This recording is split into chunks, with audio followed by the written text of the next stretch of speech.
G'day and welcome to the Hunters Campfire Podcast. My name's Mark and along with good mate Ian, we're here to help with all things hunting. If you're looking to start but don't know where to begin, you want to make the most of your next trip away or even plan that hunt of a lifetime, we've got something for you. You'll find our podcasts on Apple, Google, Spotify, Amazon and plenty of others. And if you want more, head over to our YouTube channel, The Hunters Campfire, where we have plenty of how-to and hunting videos along with the full video production of every podcast. Don't forget to like and subscribe, and good hunting.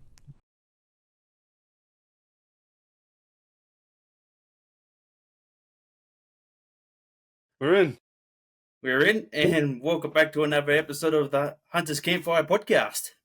Hey, I'm your guest, Cody Gearon. What a legend. Pow! We got on the spot. Good job. Anyway, that's good. Hey, welcome everyone. It's great to have you back. It's been a couple of weeks since we've been able to put one of these together. It has been a while. Bear with me as I cough and splutter through this one. We've been dying of all sorts of weird man flu morphed with daycare germs and school germs and whatever. So anyway, woe is me. Sorry for the break, but we'll come back with a bang, inviting Cody Gearon onto the show. Thanks very much for joining us, mate. We've been looking forward to this one for some time now. Privilege to come on with you, boys. So, Good stuff. first question is, what is it like to be the most popular man on Australian podcasting? Or Australian hunting podcasting? It must be amazing. So tell us the journey to this level of popularity. so the young punters can, aspire to the same level. I don't know, because I've never expected to go as many shows as I've been on. Because the first show I went on was that Williams show by the Hunting Connection podcast. Yeah. And he's got a good sense of humour. So I used to send memes to him. And I was like, oh yeah, no, he finds that funny. And I just got a little bit of confidence to start putting it up and give the Senate mate boys some shit. And yeah, apparently that people like that, and they wanted to have a yarn with me about what I do. And I know I don't know how to explain it more than that. It's all just a fluke, really. Oh, mate, I think it's great that someone actually adds a bit of lighthearted humour to what is often probably maybe a little bit overserious at times. And so, what's the name of your particular meme? Just for those who who don't know about it. So the meme page on Instagram is Cody's Big Game Shit Posting, or if you're trying to find it, the handle is Big Game Memes. There we go. So, and I saw one recently. What was the most? There was one that had Will Smith in it. I didn't quite get that one, to be honest. But there was one about the latest helicopter cull about the shotguns. Yep. That's one of the years. So whilst you're shit posting, there is more to it than just pictures of someone going ass up in the mud or something like that. It's you're actually making some commentary. So what was the one about the helicopter posting? Helicopter cull. Well, that was based off the latest podcast by Matt that he did with Jake Nicholson when they were talking about the chopper culls in South Australia and how they're using shotguns. Mm. And they would talk about one of the research articles that they used was that they reckon that using shotguns out of choppers was more ethical but better to use. And I used the Will Smith better, so that sounds like bullshit in my opinion. Doesn't sound any better than a rifle. That's right. It was something about. Was it a more efficient and more effective? Wasn't humane. What was the name? It was efficient and something about welfare or something like that. Yeah, improves welfare outcomes, I think was the other thing. Which is interesting when you're talking about killing something. When you're killing something. What were the stats that came out just on the helicopter culls in Victoria? They did an animal count and they did an ammo count. And it was something like 35 rounds an animal was used in the culling. I don't even.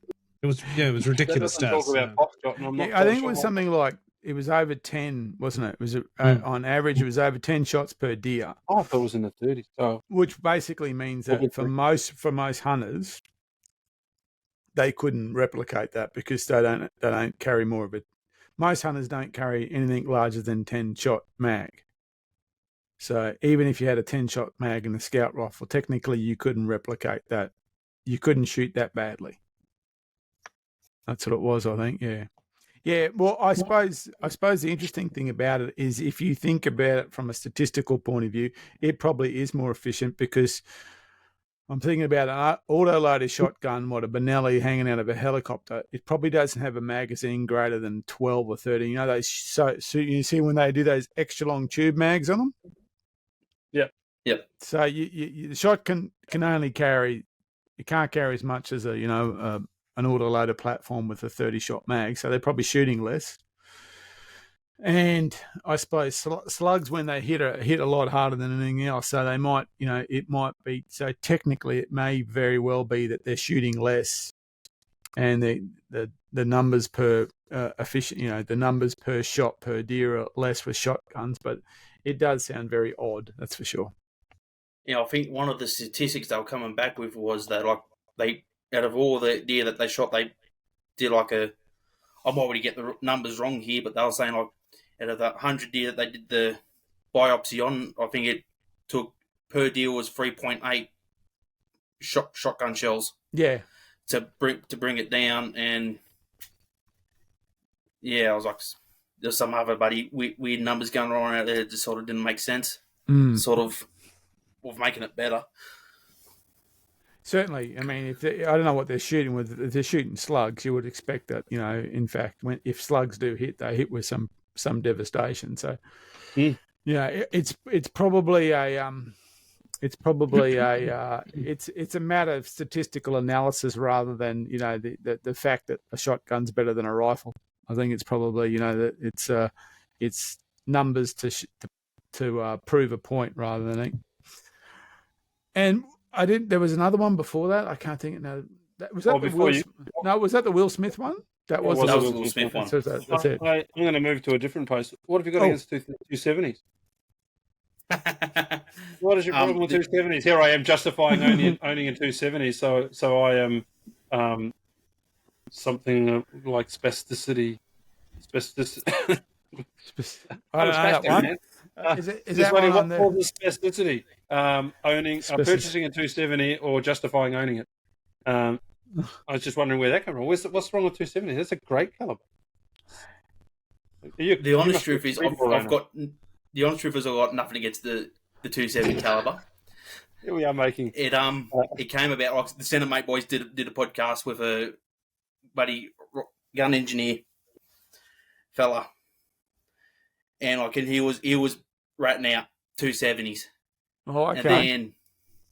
And then Dan, the guy who make these t-shirts, he messaged me and he goes, "You know who owns a 270? Zach." So I basically just pick on 270s because Zach owns one. So in the last podcast he did, I forget.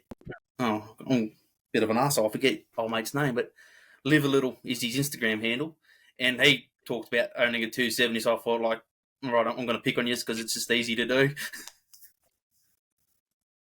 Yeah, cool. I haven't seen that one. We're going to have more of a problem than that. Seems not. Well, I suppose technically it is only shit posted. So it's fun to watch, I have to say. Yeah, mate. We've slung our fair share of shit at Zach. I can see the desire to do so, so it makes perfect sense that you've actually stood up a page to do so. After all, he drinks servo coffee, so any shit you can sling at him. In fact, you need to just dedicate a whole week of memes to bad servo coffee thrown at Zach, please. That'd be good. I'll definitely work on. I think I've done a couple of those. Excellent. Hey, before we dive into a few other things, what's been going on this week, Mark? Anything interesting? I'm going to the range tomorrow. Oh, joy.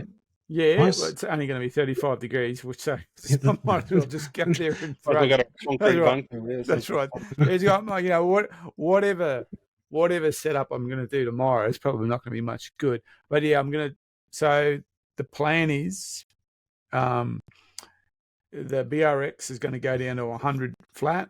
The 308, the CDR, the Indy's going to go out to 200 flat, and with the 150 Seikos, and I'm going to recite the 3006 with I think they're 180 grain Oryx from Norma. So I'm resetting everything with the ammo. So I'm just so tomorrow, and because I was going to do the 308s tomorrow, but since it's going to be stinking hot, I'm just going to do the 100 because I think that's about as all I'll be able to control decently, in terms of getting a reliable sighting. So I'm just going to work with the BRX and the aim point tomorrow at 100, and then move up to the 200, then move out to the 3006. Well, so while you're chatting, you had an update from the boys at the Pilliga. It's probably worth throwing out an encouragement or two to those that are considering going there. Seems like it's a hell of a place to be. So I got. If you've ever seen my stuff in SSAA or around a really good mate of mine, Simon, who's a Toowoomba boy, who I actually met literally hunting at Severn. I literally met him in the forest back in 2010, and we've been hunting as a crew since then. He and a mate went down to the Pilliga, and he sent me a text. On day 3, they were at 22 goats. I think they're everywhere. And the best we've ever done as a crew is we did 27. And I think, and that was before the drought. So I think, we're going to get that peak game species in the next year or two. And then when this dry starts to really kick in, they'll drop off again. So, if you can get out in the next in the next little while, get out, because I think we're going to it's going to be that time when there's the water's still around, the breeding cycles are now really ramped up. I know that the talk about how many pigs are getting around is especially in Western New South Wales. Goats are in big numbers. I don't know for sure, but I think the goat market is tanked, and that's always that always translates into a lot less goats being rounded up, which translates into more goats around the place. Amazing how quickly those cycles run, eh? It went from goats being worth more than lamb, and now it's a bottomed out market. So far. Yeah. Well, they were building new abattoirs for goats out west not long ago. Well, they were. It did, but from my, it's kind of, to me, and this is, I'm no cow cocky or farmer, but to me, it seems like, there you go. So maybe you can tell me if I'm bullshit or not. But what seems to happen is, as the drought grips tighter and farms destock sheep, because they seem to destock sheep quicker than destock cattle, they then turn to goats. So, as the conditions get shittier and shittier, they turn to goats. And so what happens is you get a boom in the goat market because there's less sheep around. And then when the rains come again, and we're just cycling off 3 or 4 years of good rains, the lamb and the sheep market's booming again. So they kind of go, well, what are we worrying about goats? And so it seems like the goat market falls out. And that seems to be, so kind of the goat market seems to,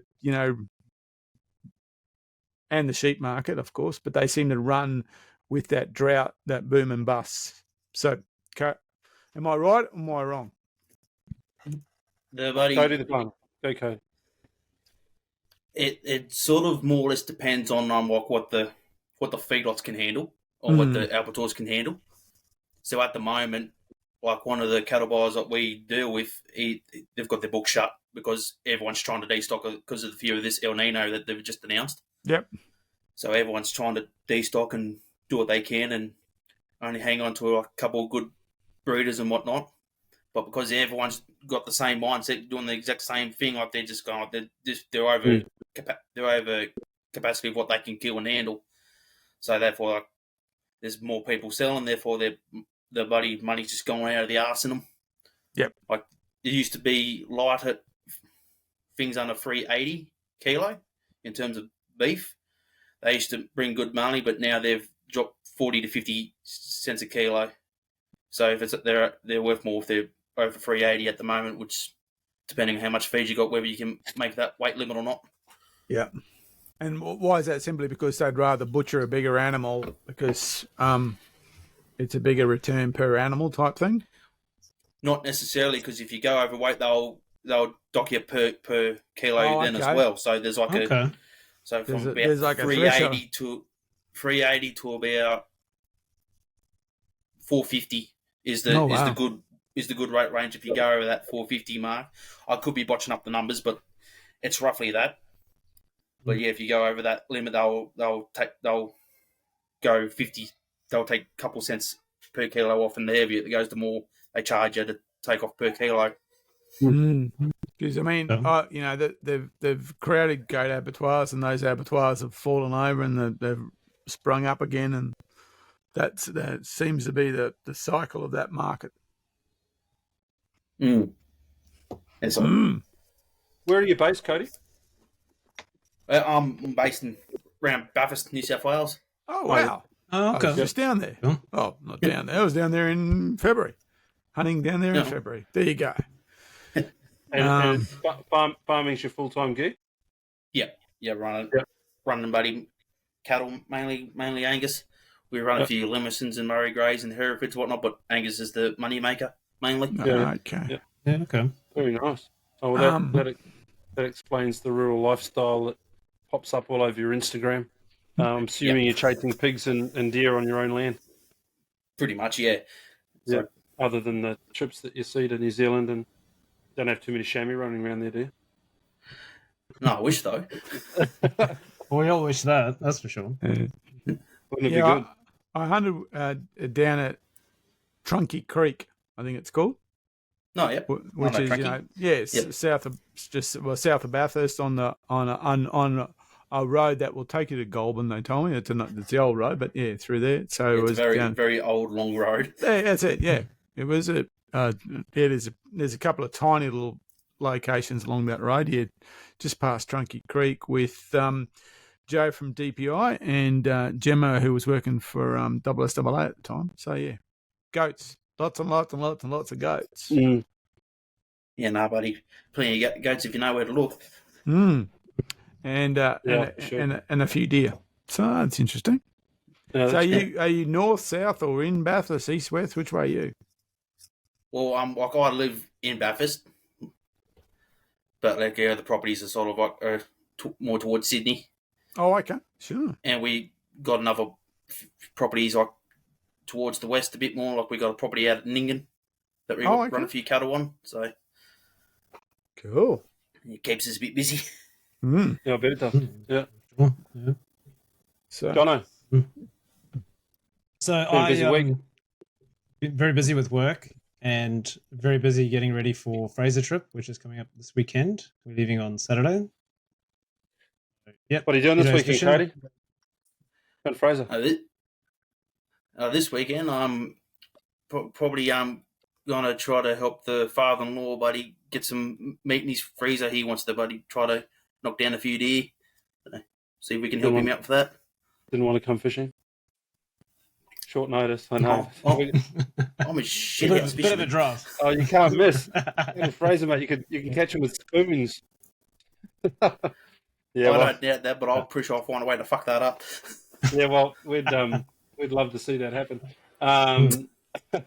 We've got 9 days coming up on Fraser, which is going to be great. We've got a few families, a few kids, and a few drones lined up. We've even got Starlink coming, so that we can put a big projector up and watch some of the footy that's going around over the time that we're away. So it's going to be good fun. But yeah, we've got a plan, don't we, to get some slide baits over the back of the Taylor and chase some mackies and big sharks or something maybe like that. Target a shark or two. Yeah, it should be good fun. Yeah. So yeah, lots going into planning for that. We've got a bit of the gear that we use when we're out and about hunting is going to be turned into fishing support. Definitely. I'm thinking I'm thinking the burris will be good for keeping an eye on those dingoes as well in the evening. So definitely going to be bringing that along. Oh, you mean the thermal, not the scope? The thermals, right, the thermals, yeah. yeah. I'm not taking the rifle. Just be the kosher, careful. mate. Just be careful what you're saying there, buddy. Yeah, but I've got some other news as well. So today I popped down to On Target to go and see Glenn, and I picked up. Look at this. Hey. So The orange. Cody, I know you own one of these. I've seen you post about it. So if you recognize it, it's a SAR 100 magazine.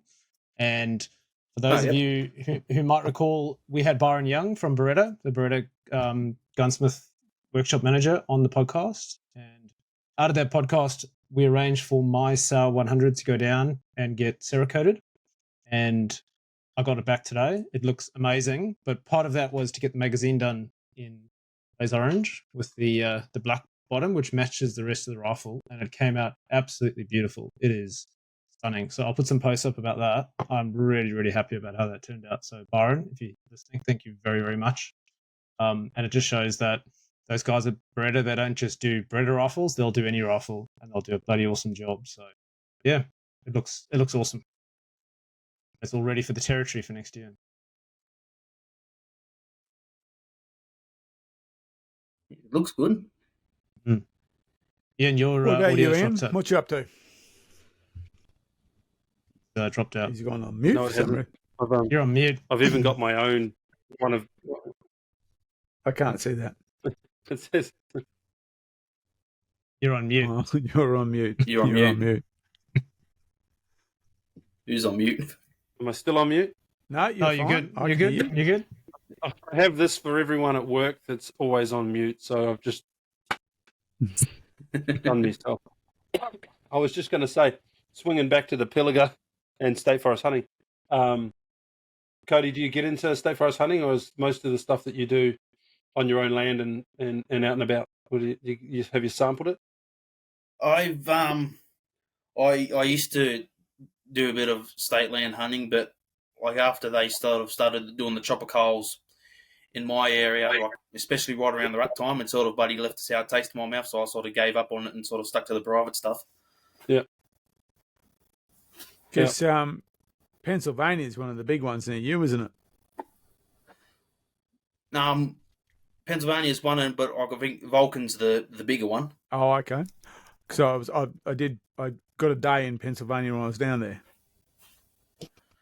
Oh yeah, right. Yeah. Well, I've never hunted Pennsylvania, but I hunted Mount David and Vulcan, and I was with the 80A crew when I was in the 80A.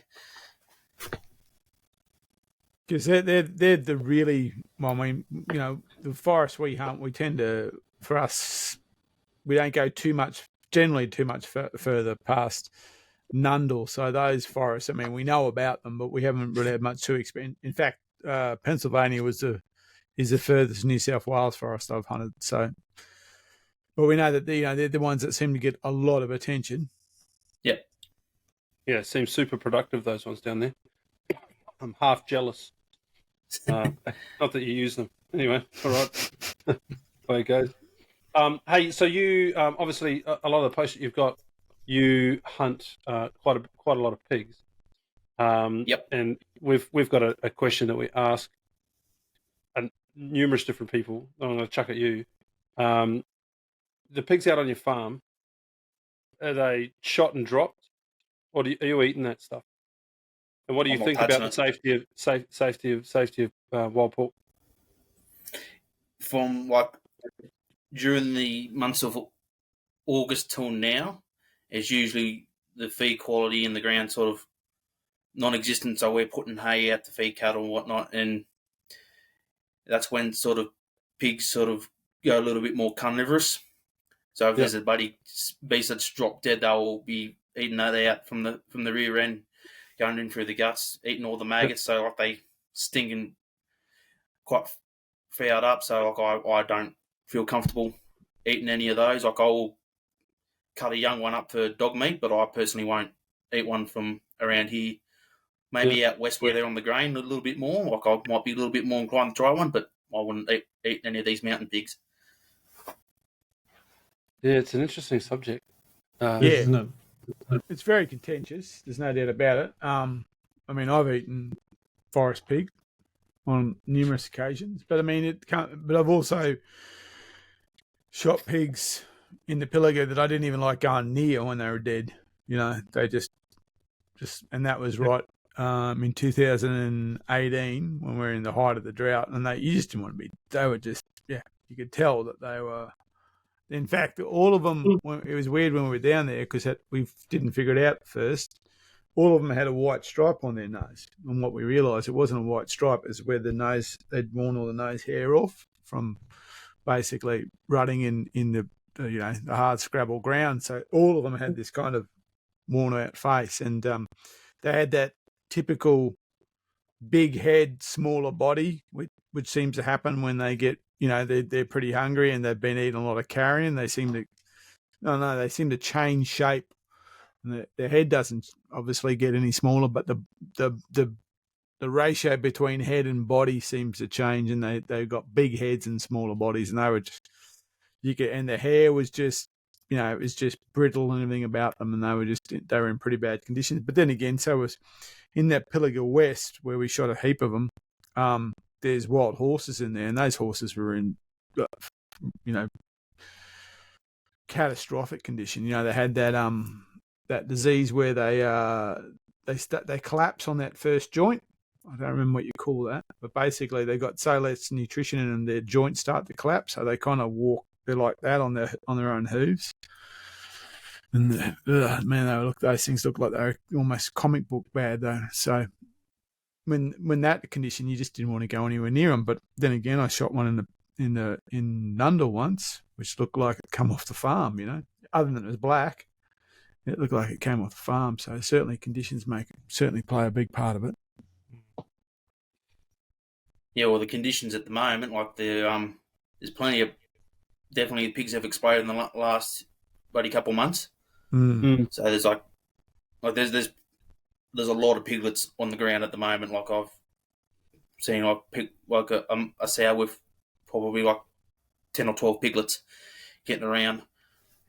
So like when they get a bit older, when they get 4 months old, they'll start breeding again, because that's when they get old enough to breed, is at 4 months old, and that's why there's such a hardy animal to try and stay on top of in terms of pest control. Run that by me again. Does the 4 mother months. breed after the piglets are 4 months old, or the piglets, once they're 4 months old, become breeding age? A sow at 4 months old is at breeding age. Bullshit. Really? Wow. Plus, mum will be coming to And season yeah, again. like I imagine. And a sow can have up to 4 litres a year, or probably more. Far depending out. on I did conditions. not know that. Interesting. That's unbelievable. Well, I know goats can have multiple seasons in a year. Again, it's condition based. If they tend to self-regulate a little bit, but their conditions are. That's why they just it builds and builds, and then all of a sudden you get this mass population, because it just comes up, and once they get to a certain level, it exponentially grows and grows and grows. And what do you think? It's because the mild winters kind of kicked that on as well? Yeah, it's sort of hard to tell. It was a bit of a weird winter. Like, it wasn't super wet, but yeah, it sort of comes and goes with the conditions. Like last year was incredibly wet, and that sort of made a lot of ground inaccessible. And so that sort of gave things a chance to be left alone and undisturbed, just to get down and boogie. So, For pigs to be pigs, in other words. yeah, pretty much. Into it. Rooting one way, rooting the other. That's right. Rooting while being rooting. Right. Yeah, right. Yeah. Right, there's a meme in that. Just writing this down. Well, that was Yeah, like something. that Glen Innes trip for the original slam. The number of pigs that we saw, and most of them were smaller pigs. They weren't very big. They were all young and lots of piglets. So it was crazy numbers. Just hundreds of them. Yeah. I mean, this is a block that no one lived on. So the odd hunting group went out there, but there was no one actively feral controlling it, from what we could tell. and another property we have access to just down the road, about 10 k's, similar terrain, similar everything. We did see a pig. I saw three. I saw three. Pigs. I mean, yeah, and we didn't see any, and it's just down the road. But it's the difference between someone on the land looking after the ferals compared to the block that's just left to go wild. That was a huge difference. I'm like, if I see a pig, I usually try to make the active effort, try to knock it over. So there's me chasing them. There's a pig dogger who comes onto the places, and he'll catch a few. And then meanwhile down the road, I've got the uncle and cousins. They set up a pig trap, and I think they call about 30 in a week.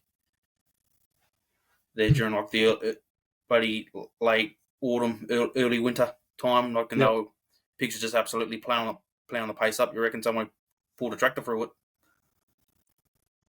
So and they're just shooting them in the trap once they caught them. Yeah, but he just shoot him in the trap, drag him off, reset it, and wait for the next mob to come along. That'll be some. I mean, that's just a truckload of work just to disposing of that. That's just a huge bit of dragging 30 carcasses out, trying to figure out where to dump them, and I suppose that's a perfect pig bait for the rest of the pigs around too. Yeah, no, well, that's if they find it. We usually when I set traps, I usually try to use corn mixed in with molasses and use that as a bait because they like to get the sweetness. Yeah, especially when like only eating muddy rough stuff, like all the time you give them a bit of a sweet tooth, they'll chase that pretty good. So, go in. I was just going to say, answers that question. We've got another one in the no, I'm not going to eat at camp. I know there's people out there that do, and I guess, like you say, it depends on where it's caught. I'm just interested now in the science of it, and we'll have to find someone to come and talk to us about what the actual bad stuff is, because you can get pretty ill, from what I understand. Yeah, one of the things they talk about, especially they raise awareness in the pig dogging community, is brucellosis. Yeah. Yep. And then I think up in the territory they were talking about swine fever as a potential risk coming over from Indonesia. Well, was that when we were up when we were in the territory? Is that what they were worried about, Ian, or was they were worried about something? It was Japanese encephalitis. That's right. Like that. That's right. It was a mosquito one, wasn't it? The mosquito-borne one they were really worried about at the time. Yeah. Worried about people bringing that. No, they're worried about. So, Cody, what are the signs then of brucellosis? Like, you hear about it, but like what does do you know what brucellosis does to the animal, and do you know what it does to a human if they contract it? You got any idea? I've got a rough idea. I don't know what it exactly does to pigs, but if a cow catches it, like say, like you got a young heifer, like it'll abort the first calf that it has. Oh, okay. So they'll have a stillborn calf and they'll leave it out in the paddock, like the stillborn, and that's how that'll spread if something comes in contact that stillborn. Like I think, if something comes and eats that stillborn calf, and then they contract it. Yeah, possibly. Like I could be getting all this wrong, but that's one of the things that happens. But in saying that, if the second calf, they might be fine. But it'll sort of you get the abortion going. As far as humans go, I'm told that like the symptoms may like come across as like a flu-like symptom. Yeah, and then it just progressively gets further out. Like it might turn arthritis-y. Like you've probably got a listener right now saying, "What a load of shit! This guy doesn't know what he's talking about." And I'm happy to be corrected on that sort of thing. That's only then you're in big company, so don't worry about that. Well, I'm just on the health.New South Wales website, and it says, what are the symptoms? And the first one says, brucellosis typically begins with flu-like illness. So you got that spot on, mate. Go, Cody. Knows his shit. There you go. Yeah. Fluked it again. Shit posting and medical advice. It must do more than that, though. Surely brucellosis doesn't just give you the flu. What's the No, long-term it's- impact of that on a human? So it says it begins with flu-like illness. This may include fever, headache, weakness, drenching sweats, chills, weight loss, joints and muscle pain, and generalized aches. Inflammation of How the does it liver end? and spleen and gastrointestinal or respiratory symptoms may also occur. In Mm. males, the testicles may also become inflamed. Oh. Oh, bigger ball.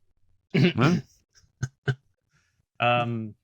Yeah, so it says who are at risk. It says pregnant women must not go near them. So those vulnerable to severe disease, such as pregnant women, should avoid all contact with feral pigs, hunting activities, and pig hunting dogs. Mm. And it says thoroughly cook meat from feral pigs and other game before eating. Freezing, smoking, drying, and pickling do not kill the bacteria that causes brucellosis. Yeah, I got pulled up when I was at Nundle. I was having a yarn with a ranger who stopped me. So I was wandering up the road, and it just happened to have a leech on the side of my leg as I was talking to him that he pointed out. He said, be really worried about catching brucellosis from leeches, because if they've come off pigs, then that's how they transmit the disease. I thought that was interesting. I hadn't really considered it. Now, I guess another you'd be lucky way that it's is not I was, as a growing up, like when you hear about it, we always told if you got cuts on your hands and you go out with the pig doggers and because they like to use the knife, or and you get the mixing the blood inside the cut. That's another way to get it transmitted through. It's like the open wound through the spilled blood from the pig. Yeah, that's spot on because it's. I have heard that. I have heard that. It's transmittable through. Basically, that's one of the things that the importance of hygiene around that.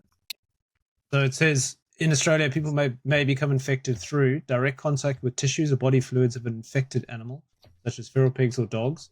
The risk is greatest when a person has skin cuts or grazes that come in contact with infected tissues and bodily fluids. He's just Mate, reading you're killing it tonight. That's right. He's reading it, and then he's just going, let me think. Shuffle through the pages. That's it. Scroll. Oh, well, I reckon. Cody's killing it tonight. I'm just reading also that inflammation of the inner lining of the heart chamber is one of the worst and most serious complications of brucellosis. Untreated, it can destroy the heart valves and is the leading cause of brucellosis-related deaths. Yep. That doesn't sound like fun. Yeah. So that's why I won't eat a pig anyway. Well, I won't either, mate. But we have the debate from time to time. And saying that, when I first moved up to Queensland, my neighbour offered me a leg of pork, and I later found out that it was wild pork shot on his property, but he was a cropper, so it was something hanging around in the sorghum and the wheat. So it was probably living off a plant-based diet, and it was all right. I didn't mind it at all. But those sorts of pigs I won't have an issue eating. Like if Lawson White from Bale Scale and Barbecue, like, but he offer me a bit of a pig, I won't turn it down because I know he likes to have a bit of a clean meat and knows what he's doing. Yeah. I certainly wouldn't eat those pigs from the territory. Well, that big old sow didn't seem unhealthy. No, that was a big pig, and it must have been eating something to get that big. That's for sure. Lots of protein. She's probably eating a kid. No, she's got big buffaloes to chew on. That's right. Chew on buffalo. Yeah, it was a big animal. So yeah, that was huge. Hey, so Cody, let's ask you some more questions. You've done, from what I can tell, you've done quite a bit of hunting off the farm as well.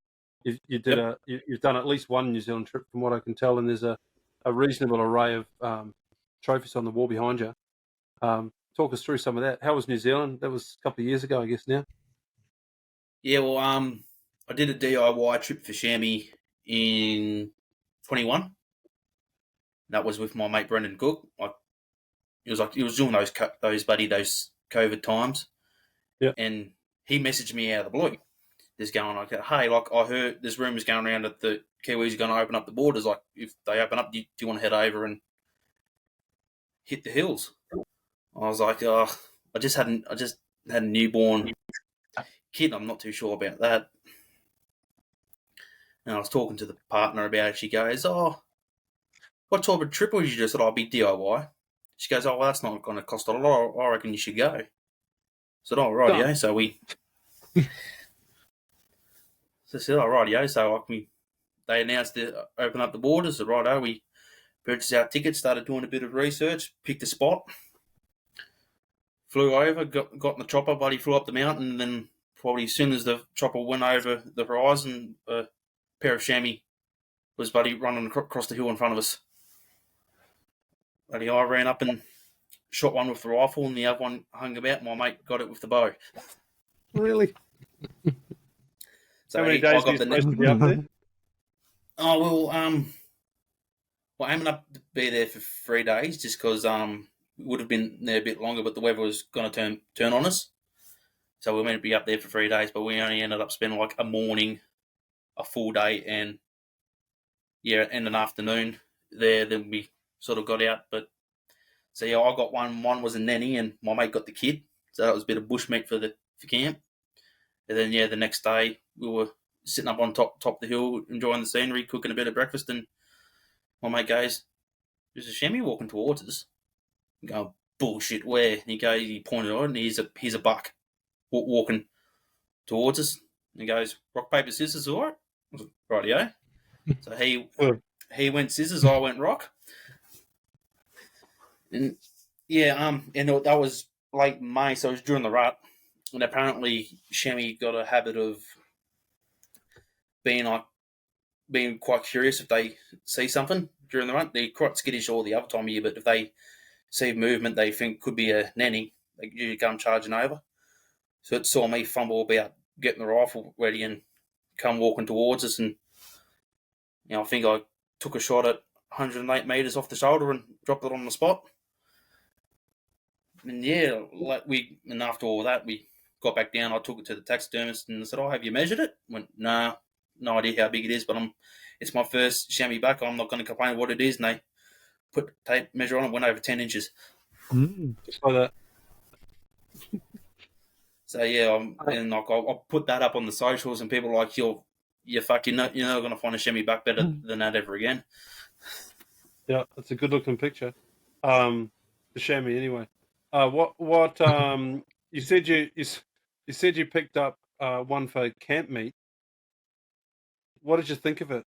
I assume you ate it in the end. You didn't just leave it. Well, Brendan brought up some bacon, that honey bacon. So it was like bacon that he drenched in honey. So he cooked that in his jet boil, and then like used the fat of that to sort of to cook it. And like I thought it was, I like chamois. I thought it was quite good. I reckon tar's pretty good as well, but like there's not been a hard hunted animal that I've eaten that I've not been disappointed in, except maybe the first amber steak I shot here was pretty fucking tough eating to get. Yeah, well, I was over there with a group 2019, and chamois were around, but we were told they tasted like shit, so we didn't even bother. There were no, I mean, surely if a 10-inch buck walked through camp, we'd probably have a go at it, but as far as getting one for meat, we were told not to bother. They were pretty ordinary chew. So I haven't actually spoken to anyone that's eaten them, so that's interesting. No, I enjoyed it. And my tar that I got, I shot a 12-inch bull, and the guy was like, buddy, don't eat tar. It's going to be pretty shit. And I was like, well, I want to try it. So when we finish caping him, I'll knock a backstrap out of it, and when we get back to camp, we'll fry him up. And he cooked it up, and it was actually tender. And Luke, the guy, and he came back to me, he goes, I take back what I said. Like this is an exceptionally good animal. Like they're normally not this good eating. They're usually a bit more chewy, but no, we fluked it on this one, especially for a 12-inch bull. Nice. And plans to return? One day. I'd like to get back there one day, but I haven't made any sort of plans to do that as of yet. I'm just sort of poking away at the farm life and the family life, and hunting locally for the minute or sort of things get a bit more quieter. Yeah. As far as jumping over the ditch and doing a DIY hunt, How did you find that? Fairly easy to organise and manage? There's lots of people that dream of doing it. A lot of people don't do it because they don't have the courage, I guess, to take the risk and organise the choppers and go and do all of that. How'd you get on? I did a DIY hunt when I turned 18 and did the North Island for Sika Deer. Yep. And I just got my ass absolutely handed to me just because I had no idea what I was doing. But he didn't know, like, just wasn't aware of how the hunting works over there because I'm like thinking, oh, yeah, like you hunt the fringe because they'll be chasing feed, and that's just not how Sika Deer work. I never saw a deer the whole time I was there. So that didn't work out too well. So when I returned, I went through a guide for the tar. And sort of, I recommend if you've got the ability to go guided, do it because you can learn things from the guide, like on how to glass and find animals and just like what things to pick out. And then I sort of transferred that into the next DIY trip for the chamois. And like I asked a lot of people, but he hit up a lot of people about like, I don't want your secret spots, but can just give you an idea of what areas to look for. Like the late Michael Gibson, like he gave me plenty of places to look at and gave me plenty of tips. I even hit up Remy Warren. He gave me a region to look into, and that's sort of how he narrowed down the area that we ended up going, was just through asking through the socials and just getting tips off people. And I think one of the next best things you can do is probably talk to an actual chopper pilot as well, because they're flying in and out all the time. They see the animals, they're dealing with hunters, so they have a wealth of knowledge themselves. Yeah, I agree with that statement. When we organised a trip over there, we were told to go with a reasonable amount of flexibility, because when you show up at the chopper hangar and you tell them where you want to go, they'll be the first ones to tell you that there's been hunters there for a week and they've just dropped off a couple more and you should probably go somewhere else. They know who's been where and who's, you want to have an idea so that you end up going somewhere that there's going to be, reasonable animals. So you've got to do that research. But having 4 or 5 different options is a lot easier than being wedded to one that you've planned before you even leave. The chopper pilots were a wealth of knowledge for us. They flew us over different huts and areas and showed us what was going on. I thought it was awesome. Yeah, well, I dealt with the chopper company. I think I dealt with Haas choppers. I can't quite remember the company. Yep, Greenstone helicopters out of Haas. Yeah, that's just think so. But yeah, like who I emailed them, so I go, hey, like we're looking at this area here. Like, what are your thoughts? And they came back to me and goes like, yeah, no, we can get you there. Here's 3 spots we can drop you off at. Pick which one you like. So we got onto the topo maps and had a look and picked one that we liked. I said, yeah, we'd like to go here. He goes, you're in luck. No one's been there since February, so and you're the first ones to book in there for a good while, so there should be plenty of game get around for you. And yeah, I think like we were chasing like 6 or 7 chamois and we were seeing tar on the opposite mountain, so like it was a prime little spot that we got into. That's good. Mountains are big though. Nice. Oh yeah, big mountains, but like that's all part of the fun. Yep. Yeah, for sure. Good stuff. Is there any other countries you want to go and hunt? You look to Canada or the US or anything like that? I'd like to get back to America. Like I went hunting in Illinois back in 2017, hunting whitetail. I never got one, but I'd like to get back there. And I don't know, if I had the money, I'd like to get a doll sheep if I had the money and the time. But yeah, like any North American game, I'd be keen to go. I'd like to go back to Croatia and have another look around there. I went bear hunting there in 2019 and never saw a bear, but like I like the culture and I like the scenery there and just how laid back everyone was. So I'd like to go back there maybe for a mouflon or European boar or something along those lines. Like maybe even rodeo. Like I saw plenty of rodeo when I was there, so I'm not against shooting one of those.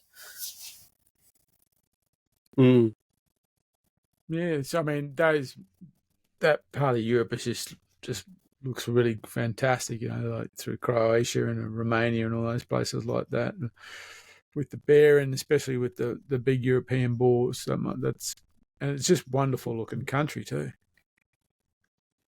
Yeah, and I was pretty breathtaking. Like, and it was weird because like we were like because we were hunting at night, so we were hunting with like night vision scopes and thermals. Bears coming into the bait pile, so like you're up in the snow, you're freezing your ass off during the night, but then like during the day, it's like, oh, we'll go downtown, and you drive 2 hours down the mountain, and you're getting around in t-shirt, shirt, and shorts because it's sunny and you're on the coast. So that was probably a bit different. So tell us about what's behind you on the wall. Well, where would you like to start? Well, mate, people are listening, so you pick which ones you want to kick off. And the fallow looks certainly nice. What I can see of it. Yeah, well, that fallow buck there, that's my first ever fallow buck, and I happened to get that with the bow. Shit. Oh wow! So I got my good mate Nick Kilby. I got him onto a 10-point stag, red stag, a couple of weeks before. I was like, rightio, get your bow out. You're coming out with me to hunt fallow deer. I said, rightio. So it was Easter weekend. I can't quite remember. It might have been it would have been 2017 as well. I went and did that, and he had some prime, like not genetic wise, like they're not bloody going to be breaking record books or anything, but like just like plenty of deer, good heads, and like and just non-stop croaking action. Like they're not been harassed by outside hunters or other shooters. Like it was pretty good. So like you'll get multiple opportunities in the day to draw your bow back. So we started Friday, didn't get anything. Saturday, didn't get anything. Sunday, we decided to take a break. And then he messaged me in the Arvo, just like, oh, do you want to do a quick Arvo hunt and you see if we can get one with the rifle? I was like, yeah, rightio. So I took the rifle and thought about it, and I was going like, I really want to get one with the bow because that's what we've been doing most of the weekend. So I'll hunt with the bow for the afternoon, but if there happens to be a good buck pop out last night, then I'm not against switching to the rifle. So I toted the rifle and the bow around. We got to a spot. He started rattling the antlers. I was sitting down watching him, and he goes, oh, there's a buck right there. I'm going, all right, yeah, I'm looking down the hill, and he goes, no, you're looking in the wrong spot. It's right there, and it's like 30 metres away. I was like, crap. Well, I had an arrow knocked. I just needed to draw back, so it started walking, and luckily its head went behind a bit of a bush. So I drew back. He kept walking broadside, and I'm just going, I don't know how far it is. I'm going to say it's 20. So I put the 20 pin on it, double lunged it, it took off, blood everywhere. And then I ranged it, and it was actually 10 metres. So, we tracked it, and it didn't go probably 80 metres, and it was piled up, and yeah, that's how I got my first fallow buck. Yeah. There certainly looks like there's some good reds behind you too. Yeah, this one just here, it's on a bit of a wood panel. That's my first ever red stag, and he's a 13-pointer. I shot him when I was 15 with a 22-250. Went out and I knew there was one getting around at the back of the house block on Mum and Dad's place. So I went out and I had a roar. I like to roar him in, and I think this is probably the reason why. I was trailing them all behind, and I let out a roar, and then I heard a roar behind me, and I looked down. Here's this big stag buddy stomping its way towards me. And my buddy shaking and carrying on, and managed to line him up and shot. He stumbled and stood there for a second. I put another one into him, and he dropped on the spot. And buddy looked at him, happy as could be. Buddy sprinted home, buddy, to get the old boy to buddy come give me a hand with it, and he gave me a hand. Buddy, no matter what happened that week, buddy, nothing was getting taken away from me. I got me first ever red stag. And when I cleaned him out, an interesting thing about it, I'll take a photo, probably put it up later just to show people. There's a hole near the right coronet, and there was a bullet. There was a bullet lodged inside of it. Yeah. No. I pulled it out later, and I because I used to reload my own bullets as a kid. Like reload the 22-250. I did that rather than do actual homework. But I waited, and it was a 45 grain No, it was a 35 grain bullet. I think someone's already had a crack at it with a 22 or something. Yeah. And it looks like Yeah, there's definitely. directly behind you. I can't quite see. Is a fallow.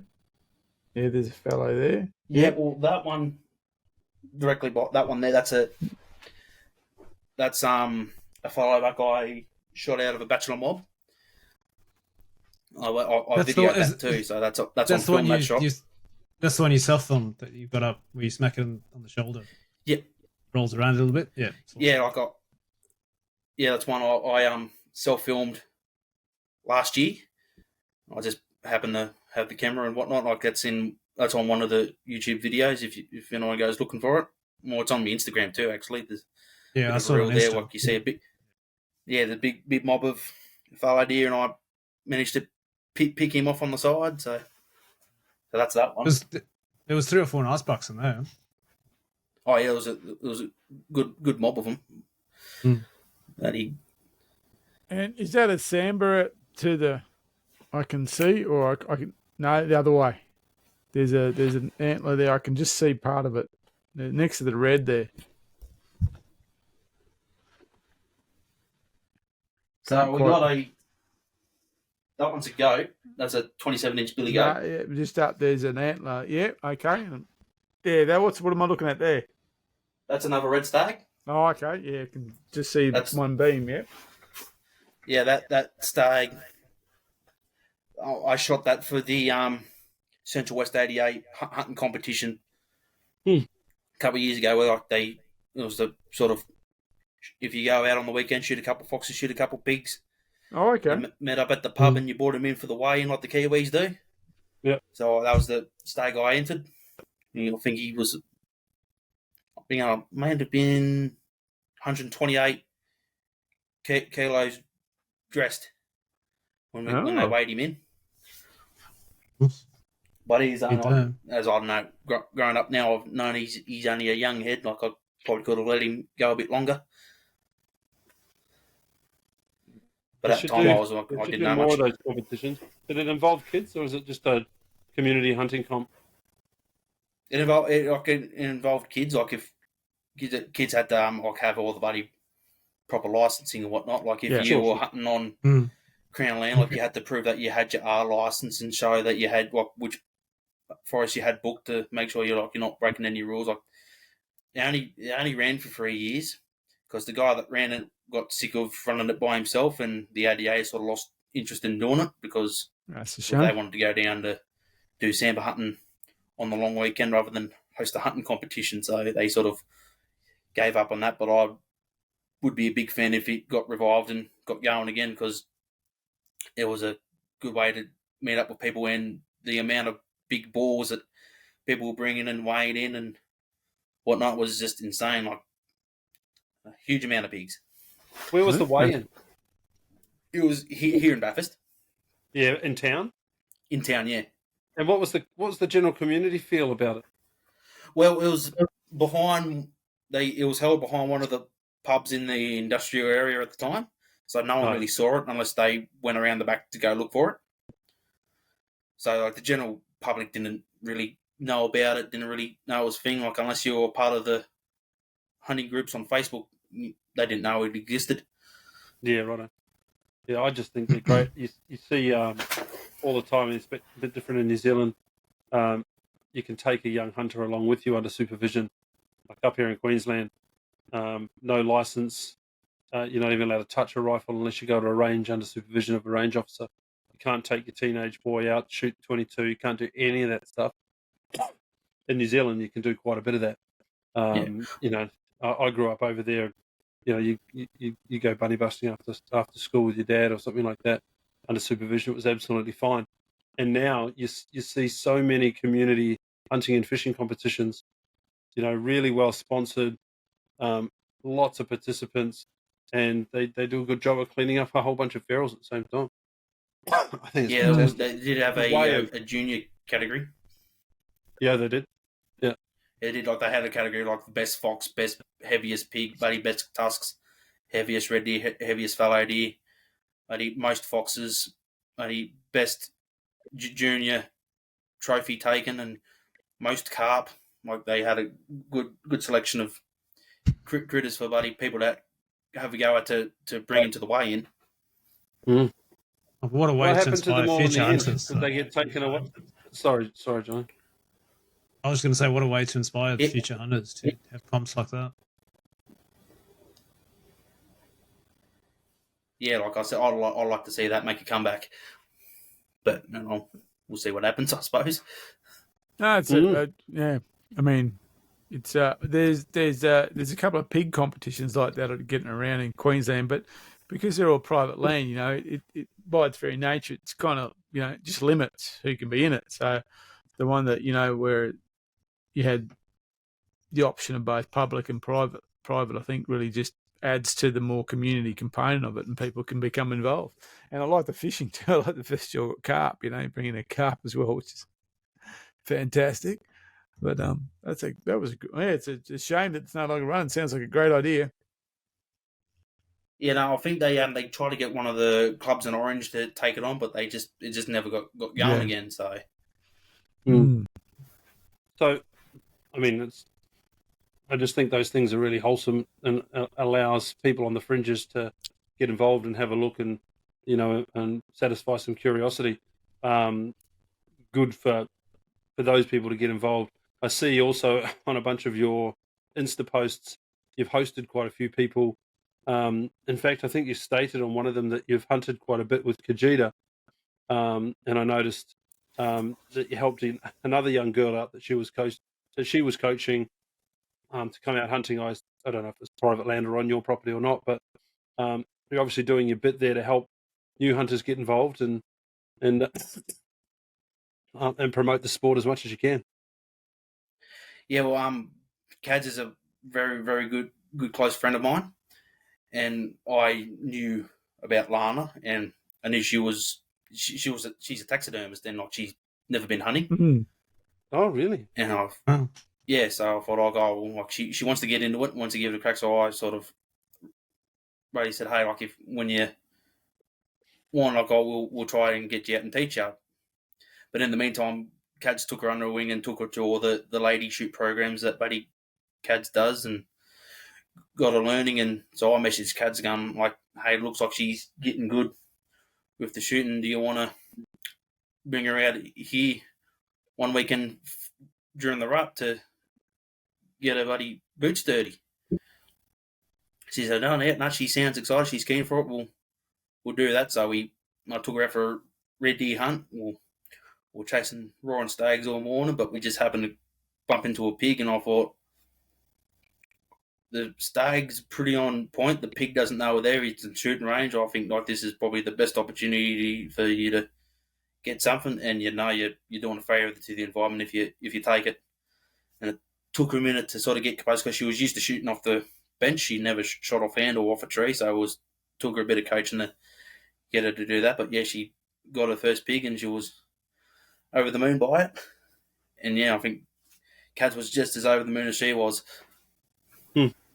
But yeah, as far as like taking other people out, like I enjoy taking new hunters out or new people out, and just enjoying like being that bit of a guide there for that short period. No, it is good. It is good.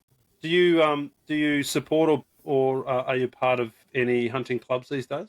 You talked about ADA before. I think that sounded like a past tense. Where are you these days? I'm part of the only club I'm really part of is that the hunting club. Oh yeah. Where they do all the giveaways for hunts in Australia and New Zealand and give gear away. That's the club I'm part of. But yeah, like I used to be I had left the ADA with a bit of a sour taste in my mouth just with the way things went, but we won't go into that. But yeah, so I'm not part of like any big sort of club where they sort of, well, the hunting club does do big group hunts and stuff like that, but I'm not part of like a local club, so to speak. Yeah, right. Yeah, they put on quite a bit of stuff. I joined that club probably 6 or 8 months ago, and I found it quite interesting. just to follow along and see what they were doing. I kind of liked it because he was based up here in Queensland as well, so it's a good chance to support them locally. But he's obviously built a pretty good base around what he's doing, and he offers some pretty good value to the members. I managed to win a gift voucher from for inland hunting properties. Oh, okay. Oh yeah. And so I jumped on that, and I buddy got organised to go to a block at Texas in Queensland. Yep. But he trying to find chiddle deer, and everyone thought I was mad. No, like, they're there. You're not going to find shit there. Like, it's going to be hunted out because it's one of these inland hunting properties. They get hunted fairly hard. I was like, it's the only deer species I can sort of see on the properties that I haven't had a crack at yet. There wasn't any rooster properties that I could see, so we'll go try one of these chiddle ones. And first morning, my mate got a spiker and I got a knobby. Yeah, they're there. I've seen them on the side of the road. They're going through Texas. There's plenty of them on the side of the road. Yeah, it's where we go when we go into New South Wales. Generally, when you go in the state forest, you go through across right there. So there's plenty of around there. There's actually, I believe, a pretty well used hunting block down there for one of the clubs might be the Gold Coast Club. We've got a place on there where they do a lot of chiddle hunting. So there's certainly a good population getting around. Yeah, I bumped into old mate from the hunting club down at the Deer Expo, and he recognised who I was, and he was telling me that, like, when I told him that I wanted to go look for chiddle deer, he had no faith. He didn't think I was going to pull it off, but when I sent the photos through, he was gobsmacked. Yeah, that's a tasty deer. It is. It's a very tasty deer. That's a very tasty deer. In fact, that might be. I think that might be my favourite deer to eat. Chiddle. They're I had a chance for one up in North Queensland, but it didn't come off. So on what we commonly refer to, me and my mate, as the 7-day farm stay, when we went pig hunting in North Queensland for 7 days and didn't see a pig in the whole 7-day of guided hunt.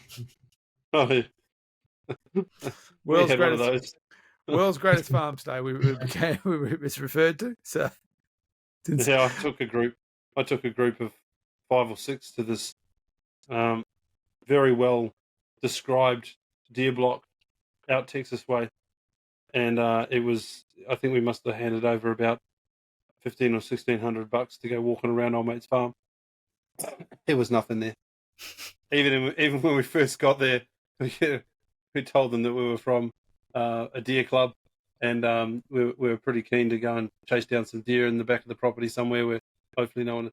And his wife popped up and said, "Oh, we haven't seen deer here for years." And I'm like, "What? You've advertised it as a deer flock." Oh, what? This is no good. We did find some prints, so there must have been some around somewhere. But so unfair. Yeah, me and Tim did I think it cost us $1,500 each, or maybe $1,800 each. That was your guided one. It was guided, fully the whole lot. It was a full guided tour. The whole lot. It's all supposed to, hot barrels, bring ammo. You'll get sore shoulders. 12 hours a day, bounced around the back of you. Didn't see a pig. Didn't see a pig. Saw some chiddle. Saw them at distance. That's it. Didn't see a pig. Bit rough, isn't it? Oh, well, but it was it turned pretty sour, actually. It was one of those life experiences, So certainly put me off guided hunts for a long time. Yeah. So what's any big plans for you in terms of the hunting, other than, is there, we spoke a little about, North America and things like that, or are you leaning more towards what you're doing in Australia, or are you still keen to travel? As much as I love the traveling's hard with 2 young kids. So I think I'm leaning more towards just I like to get the deer slam done. I've only got to get a rooster deer and a hoggy. So I'd like to spend the next couple of years concentrating on those, there's a heap of Aussie stuff I want to get onto, but it's just finding the time and the money to do so. Have you hunted the territory? No, I haven't. I want to, but just haven't had the opportunity just haven't had the chance. Oh, because we're back there again in 24. That's fantastic. If you get a chance, that's a fantastic hunt to do. No, I don't doubt it. Just for the sheer sake of where you are and being there on the ground, it's a pretty spectacular place to be on the ground. We walked near 100 k's over the time we were there. It's just huge country, and just it was surprising where you would find buffalo. You would kind of go, "There's nothing in here. There's no water here," or something like that, and then all of a sudden, there's nothing. There's no water. There's no leaves on the trees. There's just dead sticks sticking out of the ground, and shit lives there. And then there's buffalo and anthills and anthills. That's right. They must eat anthills. Buffalo must eat anthills. That's all I can come up with.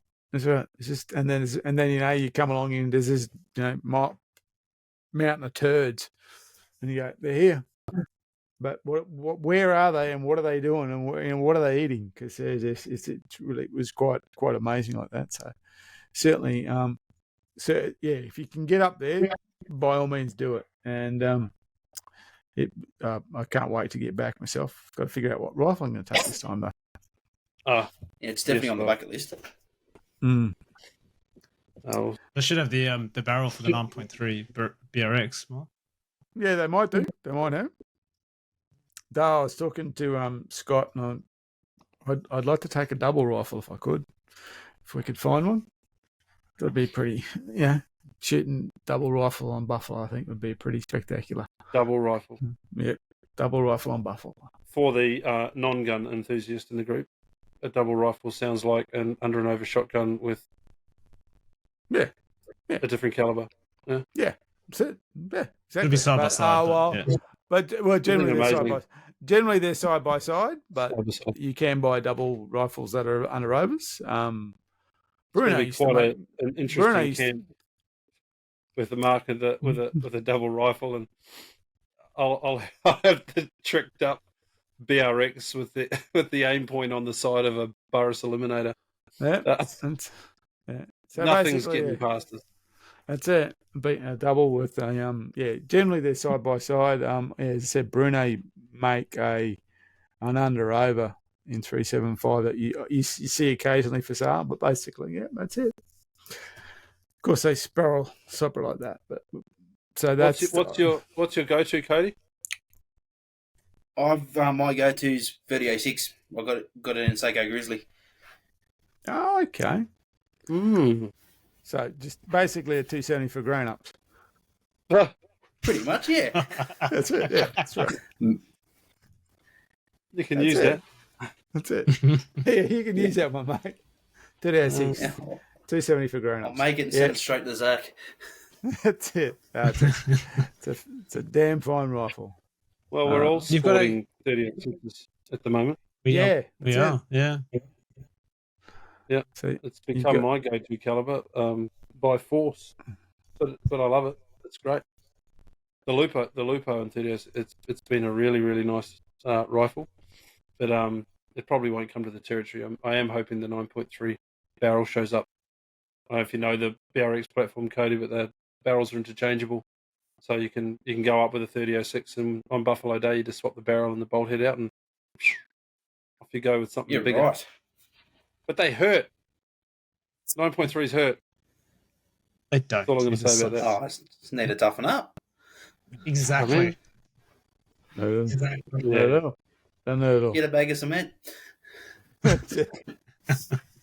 not too shy to say it hurt. It was a. Well, there's not much difference between shooting a 30-06 and a 9.3, really. Yeah, except maybe the projectile's twice as big. Oh, not twice as big. It's not twice as big, but it's quite a lot bigger. I mean, what grain was it?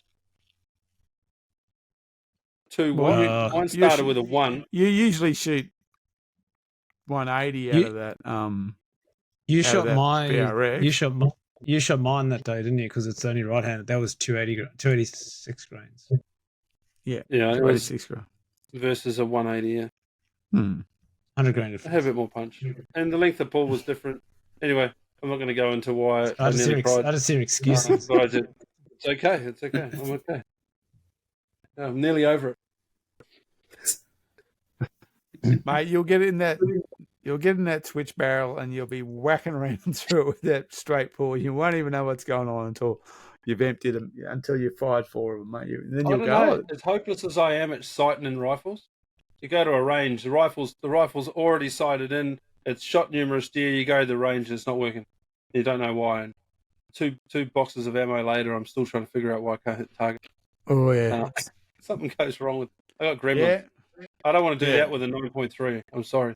No, you don't want to chase them. That's the worst thing. Yeah, I hate when that has happened. I hate that. You kind of go, is it me? Is it this? Is it that? Yeah, that's when you put that rifle away and you grab something else and think about happy thoughts for a while and then come back to it later on. Yeah. We got there in the end, didn't we, Jono? We got there, mate. Yeah, we got there. I had to jump in and help you with that one. You didn't want to shoot it anymore. No. Yeah. I hate when that happens. Happened to me once with a lever action, and what we realised was that it's just the projectile size. When we went up to a heavier projectile, all of a sudden it was shooting straight. It just couldn't. Yeah. Strange enough, it just couldn't handle a lighter projectile.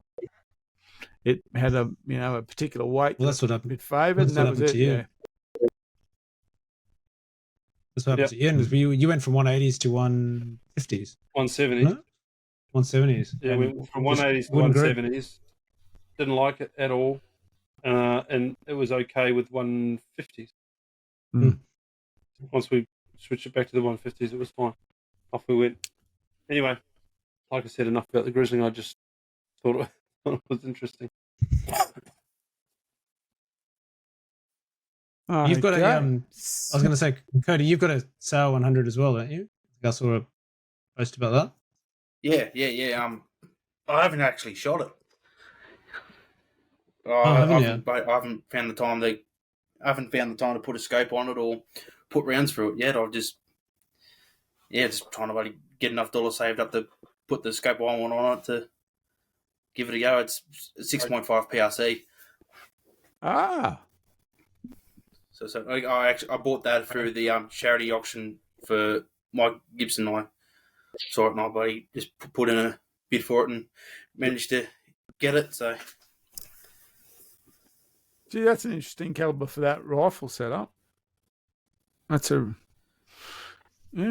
I'd be keen to see that one actually. Haven't seen that caliber in that kind of more of a traditional hunting style rifle. That's quite interesting. What scope do you want to put on it?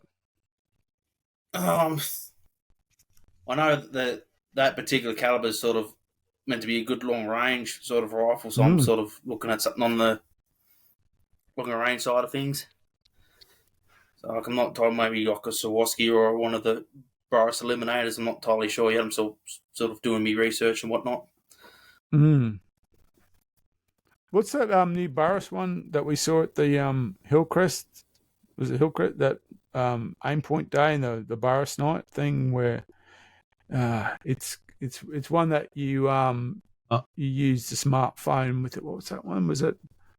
It was similar to what Sig do. Veracity. Bathurst Veracity. Have a look at that. It's a target scope. Real setup for long range. It's quite interesting. You use the phone and it does all the ballistic calculations for you and all that kind of stuff. It's got really fancy coloured turrets. They were like light blue or something, weren't they? Yeah. Oh. Bathurst Veracity. John, have you been on Cody's latest memes while we've been chatting away? Because I've just ordered you a pack of squid jigs, mate, for our Fraser trip. Oh, have you? I did. I haven't been on now, but I have seen those ones. I did see. Cody's frozen. I can't even see his reaction. He is. Yeah, He's dropped gone. out. Oh, he's gone. He's had Oh, enough. Oh. No, he's looking at Boris. He's looking at Boris Scopes. I got to look at this. What's he posting? Oh, the squid jigs, yeah. There he They are is. pretty funny. For those that are listening, the squid jig is sure to impress your mates next time you've got your fingers wrapped tightly around your rod. A guarantee to get in on some uncontrollable squirting squid. Order right now for an incredible offer of $70, and we'll chuck in a tube of strategic, tricky device lubricant, or better known as STD lube.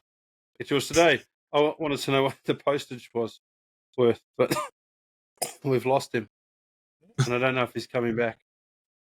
Very well. He jumped online to look at scopes and it cut out. So he's either made a decision that scopes are more important to us, or he can't get back in. But he's dropped out. He'll be back. There we There we go. go. Sorry about that. Hey! It helps if you plug it in, mate. Yeah, it's plugged in. Yeah. We thought you'd found a special on scopes, and you said, "I'm leaving, getting that scope." As tempted as I was, I could just see the corner of the very thing flashing, just going, shit, buddy, charges like right at the other end of the house. Okay. No problem. We're just trying to figure out what the postage and handling, more importantly, probably the handling price of your squid jigs was. And that might have been an extra, buddy. Postage would have been free, in my opinion. But handling might cost more. Fair enough. There we go. Yeah, definitely the handling would cost a bit more. Squid I'm jigs. trying to order a pack to send to Jono. He'll, I'm sure he'll enjoy that. Just use the code send up, mate, to get 10% off. 10%. There you go. Very good. That reminds me of a. You could try this out on Zach. He won't listen to this, so we can tell everyone about it. My, He will if we tell him. One of my mates, he sent me a message saying, "Oh, such and such called. Can you give him a ring back?" It's just during work hours.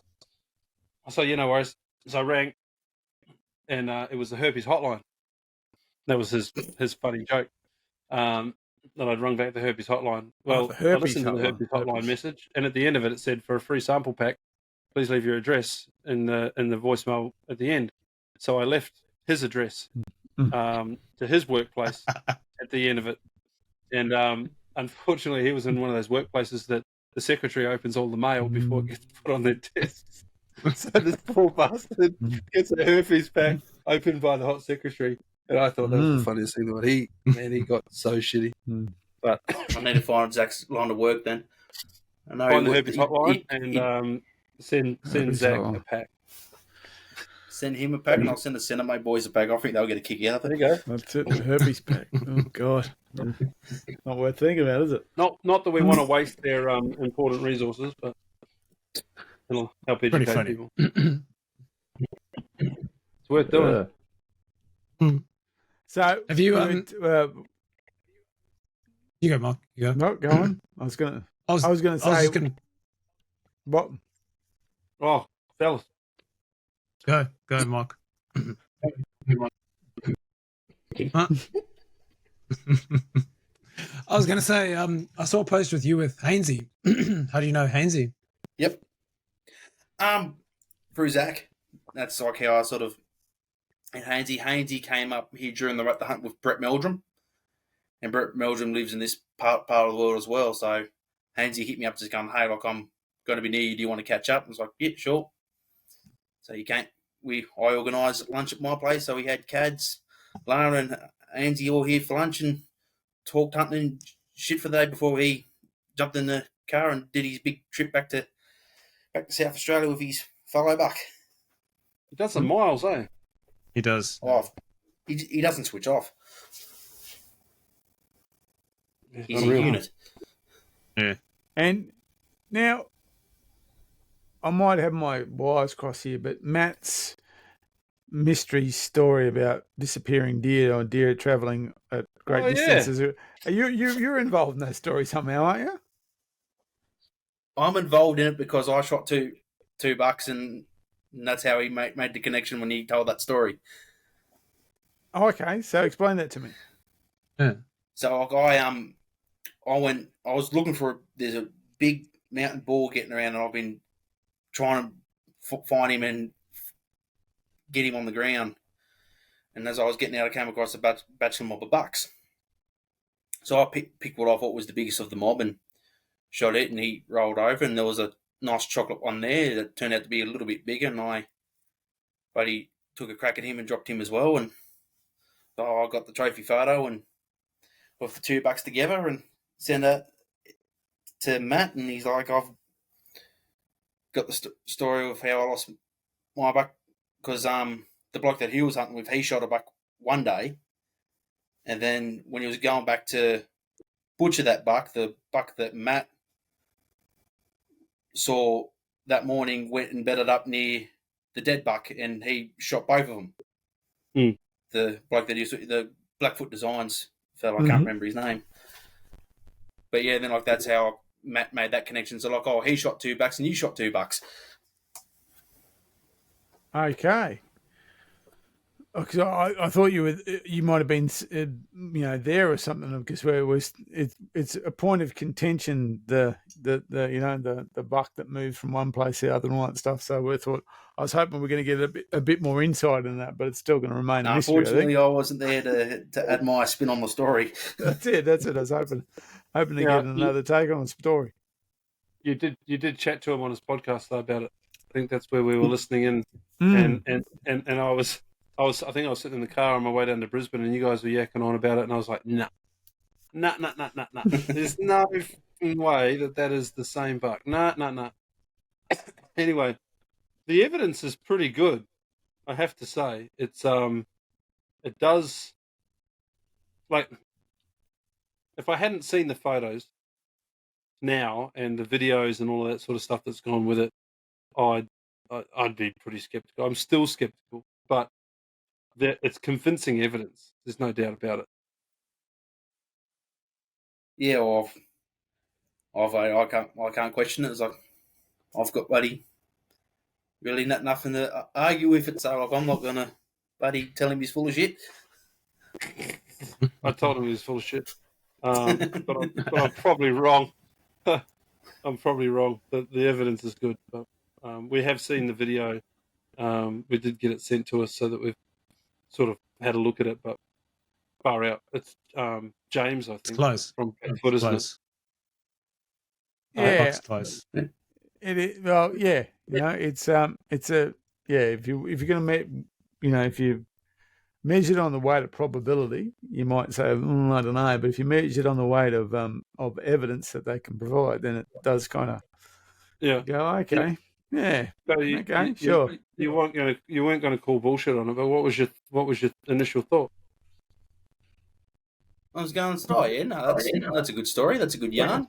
Like I just didn't go deep thinking into it to go, hang on. I just thought, that's a cracker of a story. But he got $2 and you didn't get any. See, that's different. We didn't come with that. We didn't approach it from that way. But that's actually a really good word. That actually makes it a much more entertaining story about how one bloke got $2 and you got none, and the other guy got none. I think that's a good spin on it. Yeah. What I heard was Matt Cody said you're full of shit. That's what we heard. No, I have to. I don't know.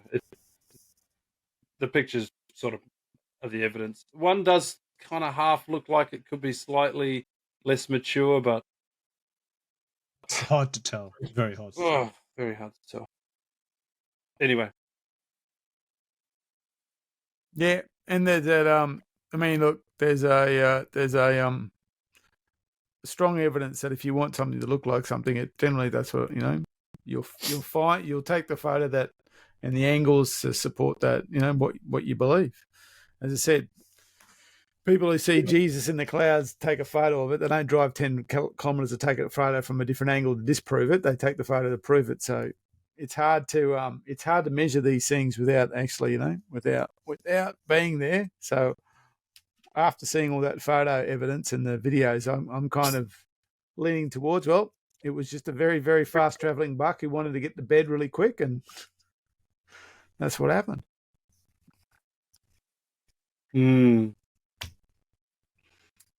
Well, everyone's gone quite contemplative. I was contemplating. watching the video again.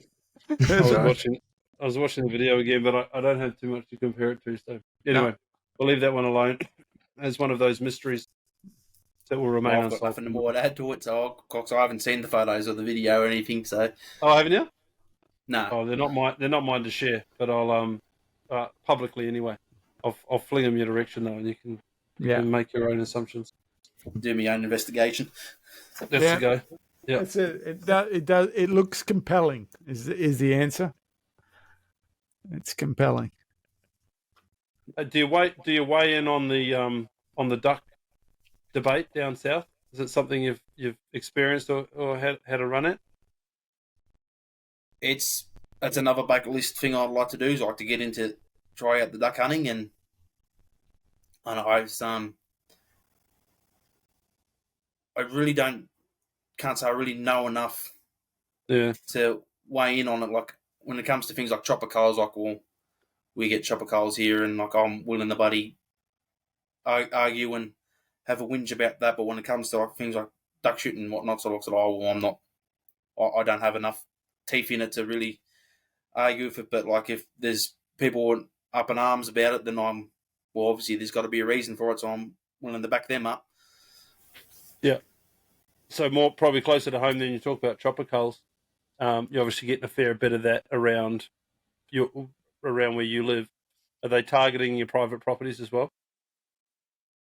They were at a time. They were. Then I think it was during the rut last year. They were only meant to be doing state forest, and then I've had multiple hunters who hunt in the area that I'm in message me saying that they were watching choppers fly over private property to chase the deer off it into state forest to shoot at them. Like we had an incident, like the old boy gave the DPI. No, it's not DPI. It's LOS. It's Local Land Services that do the chopper culls. He gave them the thumbs up to do the deer cull. Main reason being was that he was afraid if you don't get with the program and there comes a problem with wild dogs and stuff like that, then they might not be as willing to help you with that problem. So he was sort of jumping on board with the program to get rid of that fear.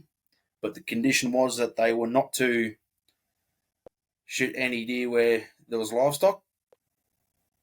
And they went through and they got a colossal amount of deer, but when I went back and checked it later, they didn't get any. Like I checked the paddocks they were meant to be shooting in and never found a carcass until I went into a paddock that had a couple cows and calves in there, and there was a dead stag among them. And then they rang Dad up asking permission for him to go back and collect the head. We promptly told him to go get stuffed. So, yeah, wow. So that's my buddy running with choppers, and why they've got a sour taste in my mouth. Mm. So I mean, if you can, and it might be hard for you to do, but to divorce yourself from that, which is, obviously that's a really personal thing that's happened to you, specifically happened to you with your immediate family. Do you think it's an effective means of knocking feral deer over? What do you think? Is it because from a hunting point of view, you don't like it because it's culling and you don't want to see deer getting culled, which is fair enough. We put a different value on deer, but that doesn't necessarily mean that's the only viewpoint here. So I've become more and more interested. Is it actually an effective method? Does it do what it's supposed to do? What do you think about that? Is it an effective method of culling deer where deer populations, honestly require culling? I won't deny that chopper culling can play a place in wild deer management in the place, but they obviously don't have the hunter's knowledge to know like when they go, because they're doing it during the rut, which is if you want to get big numbers, and I can call a lot of big numbers, you need to be doing it during the winter months when you've got great big mobs of hinds. Like I've seen mobs go from 18 red deer to mobs of 40. So if you want to make it effective, you sort of want to be aiming at big mobs of hinds during the winter months rather than bloody go out during the rut and shooting one or two that's on the prowl looking for other deer. So I feel like at the time when they were doing culls during the rut, I thought I was just a means to prevent hunters from getting onto public land to access a thing that everyone should have a right to be able to do. But yeah, in short, it does play a part. But I feel like there needs to be, a bit better communication between government organisations and clubs and groups to sort of get a bit of understanding. But whether everyone's willing to come to the table, that's sort of hard to know. There needs to be some reasonable recognition that hunters play a part. You know, every time this conversation comes up, hunters get excluded as a means to supporting the effort, and maybe by definition, hunters are selective. You know, maybe if there was a colours group, it would be different. Maybe it's the shooters. I don't know. But you know, if you were to take Mark's question about it being an effective way of managing deer, if they took the same money that went into the choppers, time, effort, fuel, all of that, the cost of that, and put that money into other culling methods that involved groups like hunters that, you know, were willing to go and do this work, I wonder how much more effective those means would be than a helicopter. A helicopter is effective because they're allowed to do it. You know, you can hang out of it and you can shoot something. If no one else is allowed to do it, how do you measure the effectiveness against something else? That's kind of exactly where my thinking's, going. So you kind of go, helicopter culling is the most effective method, says the statement. And you kind of go, okay, makes sense. But how do you against what measure? It's the most effective. Is the statement helicopter culling is the most effective helicopter culling there is when it comes to helicopter culling? You're kind of answering your own question, and so that's what having seeing it firsthand. It's interesting to get it, and that point you made about when you're culling too, because I used to hunt down below Willow Tree there in New South Wales, and I saw more bucks in winter, and anyone when especially fallow when they basically turn into big bachelor mobs, and they're all together. So that would make, actually, if you wanted to kill more deer, that's when you would go. You would go when they're all rafted up, rather than during the rut where they're when through their behaviour they're trying to not be together. I can guarantee there's probably someone listening right now says, "Shut up! You're giving them too much information." Mate, I don't look. I may be the smartest bloke in the room, but it's a very small room. That's it. Really, I don't think what we're talking about here is like secret deer hunting business. We know that basically 2 minutes of reading know that fallow tend to raft up at certain times, and then at other times they don't. And so if you were going to, that's when so I think it's a really good point you talk about when they're culling and effectiveness of culling. And some of the stuff that came out of I think it came out of Tasmania where they were talking about culling, and they were talking about what Ian was mentioning before about strike rates, about how many on average how many bullets are used to kill how many shots are fired to kill a deer. And there was something about when they did a goat cull, and it was something like they were basically, them goats were like $6,000 a pop. Those goats, they were like Northern Territory barramundi. They just kept making money off them. So you wonder, I think there's a question, and not about obviously there's an ethical question that hunters are challenged by, But there must be also a question about effectiveness. Is this the most effective? And I think your post about, the idea that shotguns are more effective than rifles, well, yeah, that might be the case, but what are you measuring that effectiveness against? What's the measure? And we don't really know. You don't really know what the measure is, so you can say, yeah, it's effective, I think that in that case, they were comparing it to a guy with a 308. When they were with the shotgun, they were comparing that to a guy with a shotgun and another guy with a 308 with a thermal scope. So the technology was different in the comparison, so it was like an unfair comparison. Yeah. And again, what were they measuring effectiveness against? Was it shot per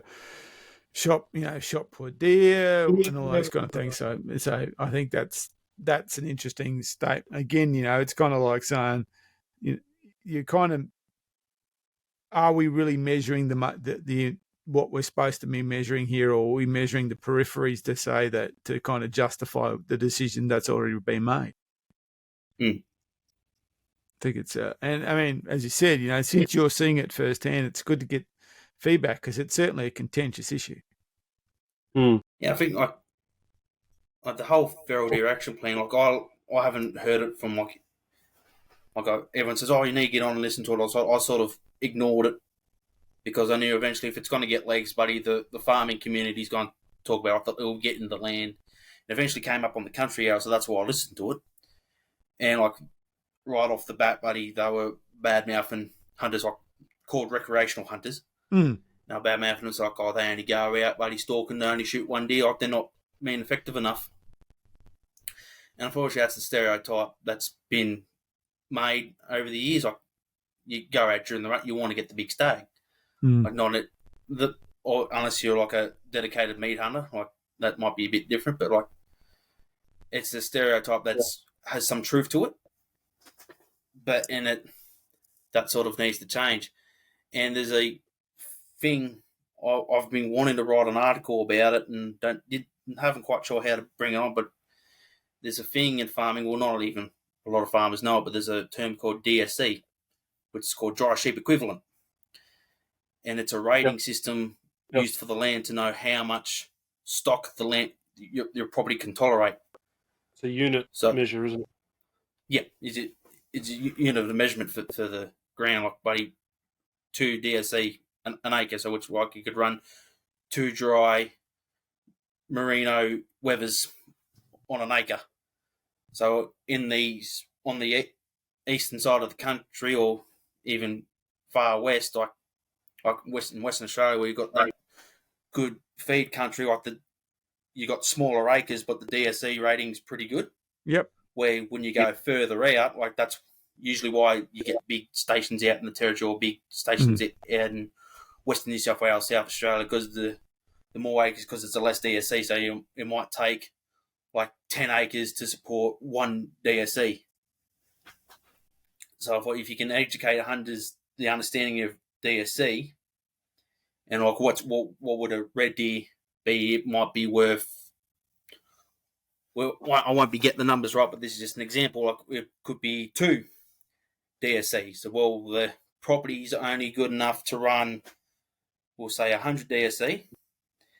There's already 50 head of cattle, and 51 cow would be worth 2 DSE. So it's already at maximum capacity, and obviously the land can't handle that many more deer. And of course, when it's an El Nino coming up now, so that DSE rating is going to drop because the feed quality is going to disappear. So obviously the land won't be able to handle that as well. And that's where farmers sort of, these dry conditions now will make farmers get the shits even more. It's like, well, bloody deer are eating all the feed.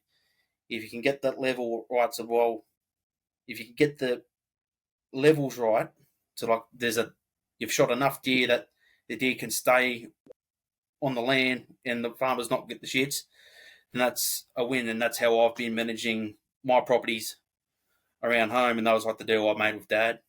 And he goes, when dry times come, you need to let loose and shoot more deer.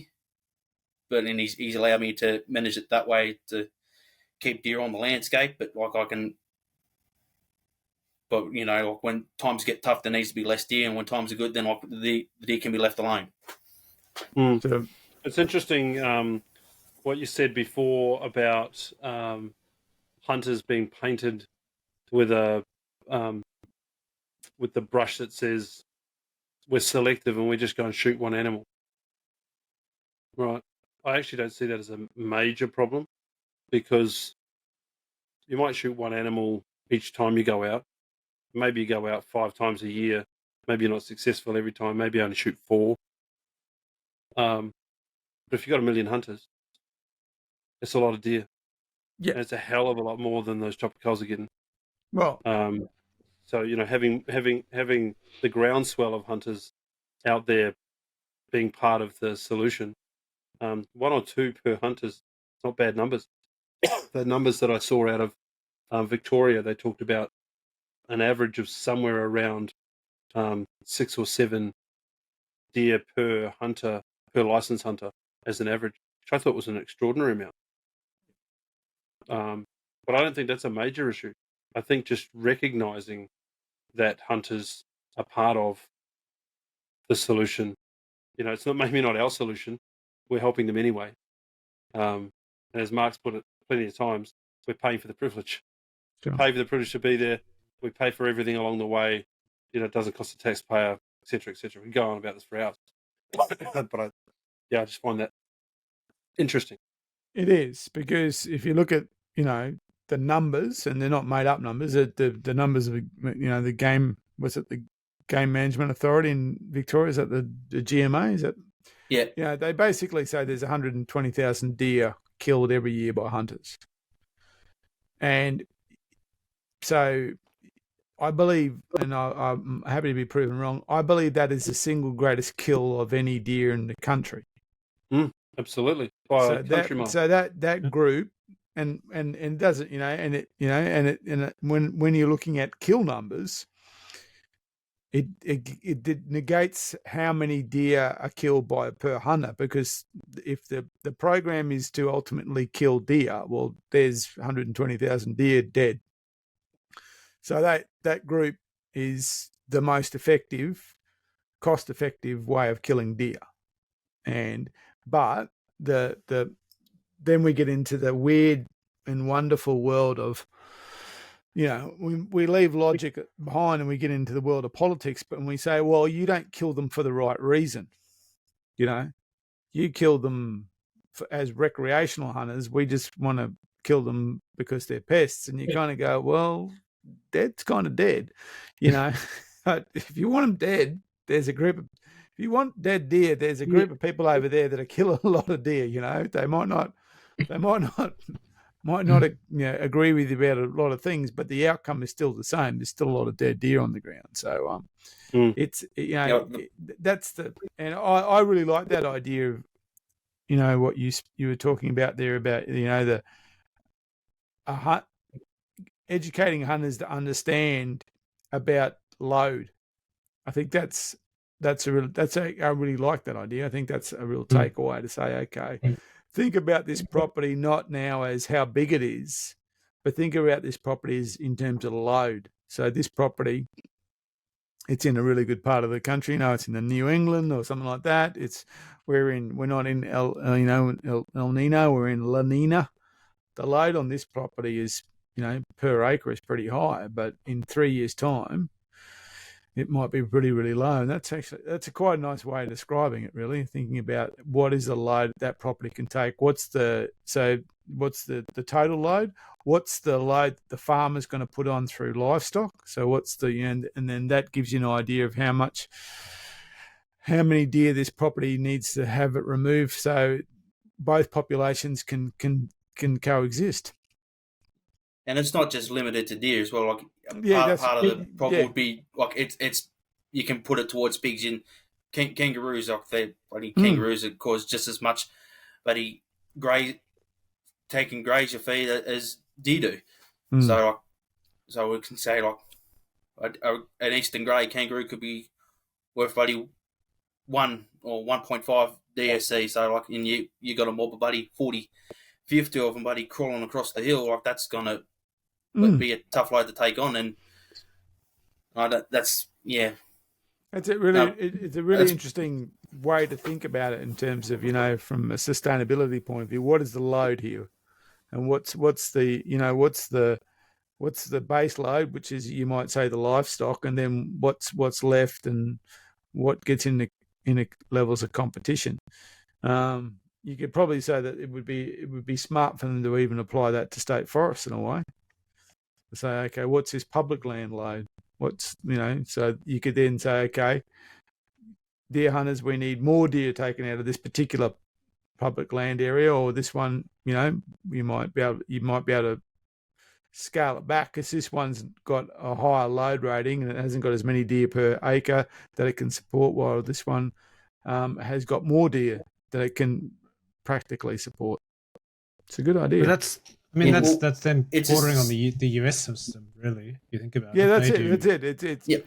But I mean, the thing about the US system, the trouble with the US system is that everyone else who knocks it here in Australia thinks it can't work here because it's, they're natives and this is feral animals, and, there's a million reasons why it can't work. I like what you're saying because it's actually just saying, okay, what's load here?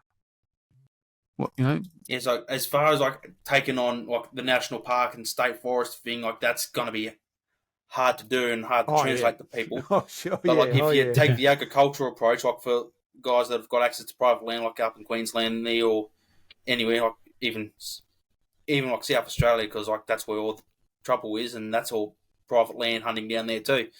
If you could take that approach to say this is where we want the numbers to be, and I think that's where, rather than go for flat out extermination, which seems to be the mindset that the government employed fellas seem to have, it should be go ahead, shoot a couple, but give us a number where you're happy for it to be. And then if you're dealing with the property owner, just going, there's a couple, if you can knock over a few, then I'll be happy. Even if if I hate spotlighting deer, but if it's got to be done, it's got to be done. But yeah, if you keep the farmer happy, then you're gonna be welcome back, and you're still gonna find deer for yourself and for your mates when you take them out, or even for the kids when you decide to take them out. So it's an interesting concept, mate. I think it's well worth considering. It gives it a different perspective. We got a fact check to throw at you. Ooh. Found the post by our good friend Mr. Craig Golding. 711 deer humanely destroyed by 4,588 rounds. That's 6.45 shots per deer. That's it. That's what I remember reading that. It was more than a magazine. So, the Tikas have a 4-1. So technically, recreational hunters couldn't achieve that because they go run out of ammo. Yeah. I note so there's a whole list of things that happened over the 72 hours and the 100 and something thousand hectares. But they did say that as per standard operating procedures, every deer was